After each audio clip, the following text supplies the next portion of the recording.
G'day, Steve and Kerri from offthegridnoz.com. Yeah, you wouldn't friggin' believe it, eh? We've got the fire pit going. So hello world. Kerri's over there on her fucking iPhone. Hello, I was looking at art photo at the Docklands. Yeah? I want to go there. Yeah, okay. Anyway, back to the fire pit. Yes, we got the music going because we're bad people. Got some good old classics going. This video is about battery banks. Now, battery banks are one of these funny things that lots of questions get put up about, alright? I actually started this video about an hour and a half ago and the freaking camera went flat. Really a bitch. We got a small fire going there.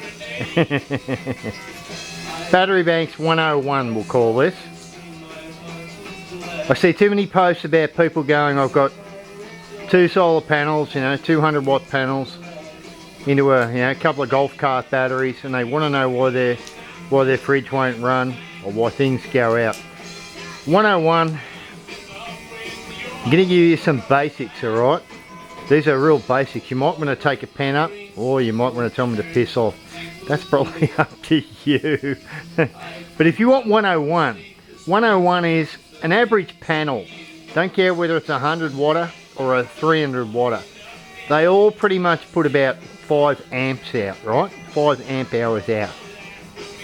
That means that your one panel is probably going to throw, on a perfect day, 8 hours by 5 amps. That's 40 amp hours. Now if you've got a 160 amp hour battery, and you can do the math out from this exponentially if you want, but if you've got a 160 amp hour battery and you've only got 40 amp hours coming in, it's only going to put 1/4 of your battery bank back into charge. Meaning, if you've got 8 hours of 40 amp hours in and you've got 160 amp hour battery and it's already half flat, you're only going to bring it up, by 40 amps. It's a simple sort of an equation that you can apply across all systems. Multiply your panels. Don't worry about the wattage. The wattage is a whole nother thing I'm not going to bother with. You have to think about your panels as a 5 amp hour battery source or supply, and do the math.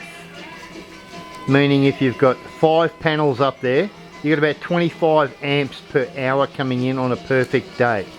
On our system, which is 3 kilowatt, we've got 12 panels up there, so we will actually pull in about 60 to 70 amps is the average input on a really good day. That means on an 8 hour day we've got about 560, 600 amp hours coming in. On a 1000 amp hour battery bank, that's why our 1000 amp hour battery bank actually charges up. But if you've only got one panel on a single 160 amp hour battery, might be an old golf cart battery or whatever, you need to do the math. Don't worry about what your freaking fridge, all these posts and comments that come up, what does it take to run my fridge, Why does my fridge go, run my battery bank flat?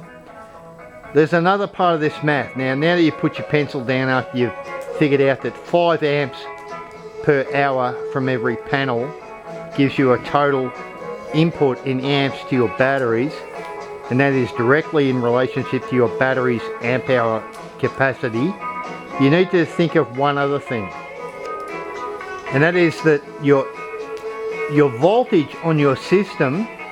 Now you really need to write this down, alright? And I know I'm playing golden oldies, check this out. Oh, this is good shit. No, this is good shit.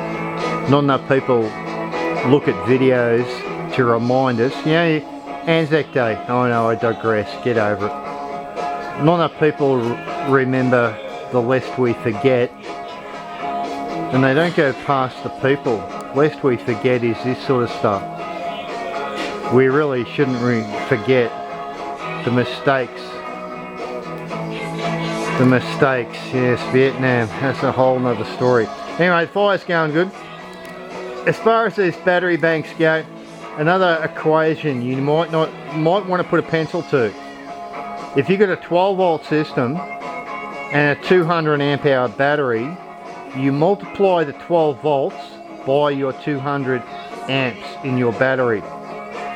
That gives you 12 by 200, alright? Now that's 2,400 watts. That's the conversion. It's a very broad conversion. It's affected by a few things, but as a basic rule of thumb, you can add the voltage that you've got, or multiply the voltage that you've got by the amp hours of storage you have, and come up with a maximum amount of wattage. Now what that means, and I know I'm getting complicated here, fuck it, do I hate being serious? This is really hard being serious, alright? It's a Monday night. Give me a break. I slid around on a wet roof today, you know. I work for the man. And I'm still doing this shit. And only for one reason. To explain to a few people who haven't quite got a grip on their solar system.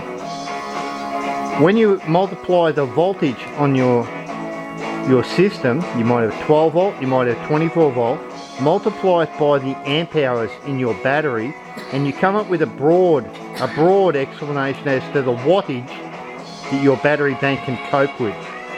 Considering that battery banks can only really be run realistically down to about 50%, if you multiply your voltage by your amp hours, come up with a figure, cut it in half, and that is the absolute that you can run those batteries down to. So if you come up with something like, you know, 5,000 watts, then what you have to do is look at your fridge, and if your fridge runs 100 watts, that's pretty much, in a broad speaking way, pretty much what it uses per hour. So if you've got a 100 watt fridge and it runs for 8 hours, that's 800 watts. If you've got 2,400 watts worth of storage, being very loose with that description, but this is 101, alright? Anyone that wants to get anal with me, come visit me, alright? I will explain this in detail. But I'm not going to burn up freaking 30 minutes on this. I'm too busy looking at the fire. You need to look at your fridge and go, well, it uses 800 watts per day. And if you're only bringing in, after you do the math from your battery voltage multiplied by the amps coming in, if you only come up with 2,400 watts capacity and you're pulling 800 out, you're discharging your batteries by 30% by that one appliance. Now you can apply this thinking right across the board. Apply it to your other appliances, your laptop, whatever. You can actually do this math right across the board. So I'm going to repeat myself, because repetition is the fucking way that people... I know I said the F word again. Apology. Oh, Riders on the Storm. Good track. Good track. Don't worry, I'm going to turn this shit up in a minute. But yeah, you need to sit back, figure out what voltage you've got, multiplied by the amp hours of storage you have, and figure out the watts that are available, and then divide your appliance's wattage usage into the maximum amount of watts that you have, as long as you allow for the fact that your battery shouldn't be run down by any more than 50%. I run at 65%, good safety margin. But you need to work this stuff out. Now, I'm not going to repeat it. If you don't understand what I just said, back the video up. It's a simple set of equations, alright? They're not even equations, they're basic math. And that's about all I'm going to say on it, because I get so tired of seeing people go, what does it take to run a fridge? What does it take to, you know, how many panels do I need to do this, that and the other thing? Do the math, alright? Stop grinding on everybody before you do the research. I'm telling you, like 1,000 other people can tell you, that you need to just multiply your voltage on your system by the amp hours that are in your battery to come up with a maximum figure that your system can cope with. When you multiply the amps coming in from the amount of panels you've got, one panel, just ballpark it at 5 amps. 5 amps. One panel, 8 hours, 40 amps. 2 panels, 80 amps. 3 panels, 240 amps. It's not real bloody genius, alright? It's pretty simple. And unfortunately I will qualify this by saying if you have a question, send me a message. Jump on offthegridknives.com, send me a bloody email and I'll put it in math for you. And stop staring at your fridge wondering why your 200 amp hour battery is going flat. Stop worrying about why your 3 panels on the roof don't put enough charge into your batteries. The math that I just went through, hit the rewind button and listen to it slowly. Or go look at someone else's video that does it better than me. Because I'm on a Monday night and I work for the man. I slid around the roof and risked my life at 61 just to do my day's work. I actually have a lot of things on my plate that don't include worrying about why people worry about why their fridge is flattening their battery bank, alright? I try to help. We tried. Kerri, do we try to help? Yes, we try to inspire and help. We're going into Inspire in about 2 seconds. And if you haven't figured it out, the fire's going and the YouTube's going. Yeah, actually you can put whatever you want on, baby. Kerri's putting more wood on the fire. We like our fires, alright? Kerri's actually a bit of a firemonger. She actually likes the fire. I'm a pyromaniac. You're what? A pyromaniac. I'm videoing you now. Yeah. Yeah, I am. I was. But yeah, alright? I'm going to repeat it once more. And then I'm going to lose this bloody battery bank shit. Stare at your batteries. If they're 12 volt, multiply it by the amp hours. And you'll come up with a wattage potential. Halve the wattage potential. And that gives you what your battery bank can put out. Look at your fridge or your appliance. And just simply look at... And there are complicated ways to do this. And a lot of people will jump in and go, oh, right, and they'll throw an equation at you that will do your fucking head in. Oh, do your bloody head in. That was, did you see the way I put the exclamation mark on that and deleted it? I know it didn't get deleted, but you know, I'm not that good on the camera. Look at the math involved with your appliances as far as basic wattage goes. Multiply it by simple hours in the day that damn thing runs. Fridges will run on a positive charge, meaning they're running probably 50% of the day. So your fridge might be 100 watts, but it probably only runs half the day. So it's 4 hours and 100 watts. That's 400 watts. So you multiply your battery bank voltage by the amp hour storage, come up with a wattage, and figure out how much wattage your fridge is taking out of your bank. And God, that was so fucking boring. And I know, I said the F word. I'm sorry about that, but Credence is on. I'm going to turn this up. I can't stand it. Look at that. I hope I'm hitting the right button. I'm going to put this down to half inspiration. Oh, too much. There's a bad moon on the rise. Credence Clearwater. Yeah, it's been a good day in Central Victoria in the Highlands. I wanted to put this up there because a lot of people wonder why we can get by with 3 kilowatt. It's because we have 1,000 amp hour storage. People don't make the correlation between the storage you have on board and the panel input. And then that has to be balanced with the sun input that you have on those panels. At the end of the day, you need a battery monitor to tell you where your batteries stand, and then you can do some basic maths. We do this all the time. I do it every day. So that's battery storage 101. Oh no, it's probably 1.501. That's because I've got a sense of humour. Now, does anyone realise, if you haven't figured, we've switched from battery 101. That video we're watching right now is about 40 years old. Run Through the Jungle. Good track, good track, good track.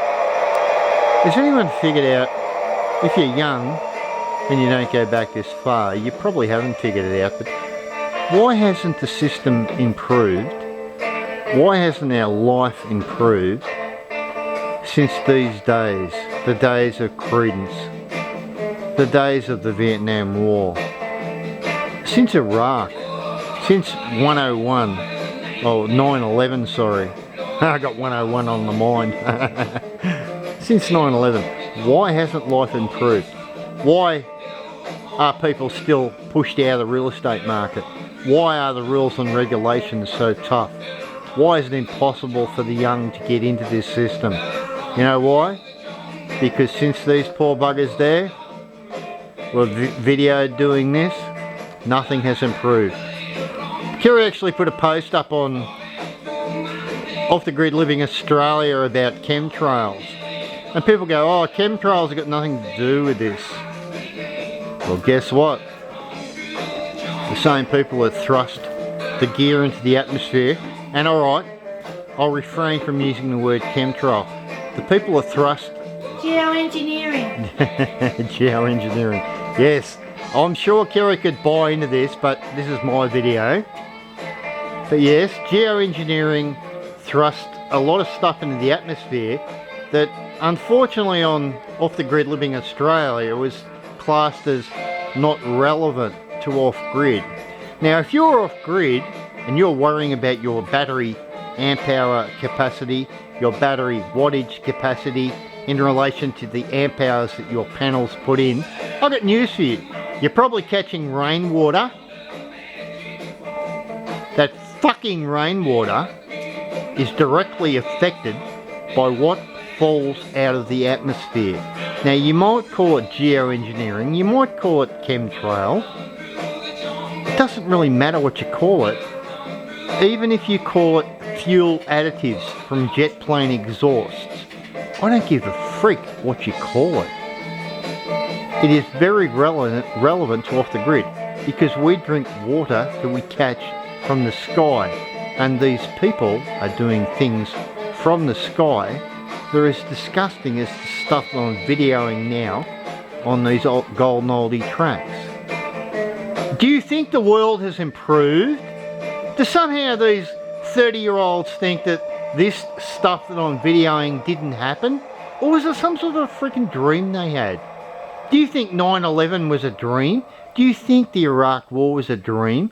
That no biochemicals found, but we bombed the crap out of them anyway? Do you really think that this is not relevant to Off the Grid? Now you might be an Off the Gridder that is still totally compliant. This is sad shit video. You might think Off the Grid is not related to this stuff, but pretty much what I'm trying to tell you is the world from where I came from as a 17-year-old fearful of being dragged into this misery has not changed. It's actually got... Kerri, is the world improved? No. Where do you think it's gone? To shit. Basically to shit. Has it got any better? No. Is it worse? Absolutely worse. There you go. Listen Nothing to... has changed in all this time. Nothing has It's changed. not worse. Did you hear that? Nothing has changed. So all these people who go, oh, that's not relevant. I'm going to ask them the question. Can they watch this stuff and relate to it? Or are they in some new insulated sphere of this system that causes them to think that somehow the world is better than what it was back in the 60s and 70s?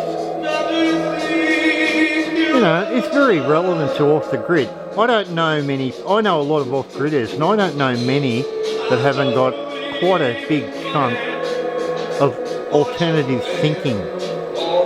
Alternative thinking isn't how to grow a, and I'm going to swear, please, for the Christian people out there that do not like bad language, turn off now. Because you know what? Alternative thinking isn't just to do how to grow a fucking lettuce.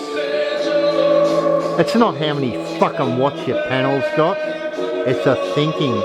And for anybody on any forum or any faceplant page to say that chemtrails or modified jet fuel that sprays crap out the back of these jets, that drops aluminium and the other list of things, and go look it up and do your own research. Barium and strontium. Barium and strontium, yes. They drop this shit out the back of these things and leave this shit in the sky. If you think that falls in your tank and that has nothing to do with off the grid, you are bloody well wrong. You are sadly fucking misguided. That was brutal. But that's the absolute truth. Why do you think you've got a tank in your backyard and catch fresh water? Because you don't like the fluoride or the bloody additives that I'm a plumber. I know they put in the water that does us no good. Look up in the sky and you can call it chemtrails, you can call it whatever you want. But just maybe the crap they drop out of the sky falls in your drinking water. So I think it's very bloody relative. In a very calm sort of a way. Not that this has much to do with battery banks. But yeah, this is coming from a silly old 61-year-old who's been off-grid for 9 years, been an alternative thinker for 40 years, followed everything from the Vietnam War right through, politically and sociologically, and now run into a group of people who think that chemtrails are not relative. Well, that's very, very wrong. I'm going to end. Sad. Kerri's, what was that, baby? It's very sad that they think that's not relevant. Go on, how'd you say, babe? Oh, I can't believe it. What? I can't believe it that they thought that that was not relevant to the group. How dare they not think that the group was smart enough to think it through? Oh, Yeah. US Special Forces. Yes, look. Sorry about the video there. Kerri's in the shadows there.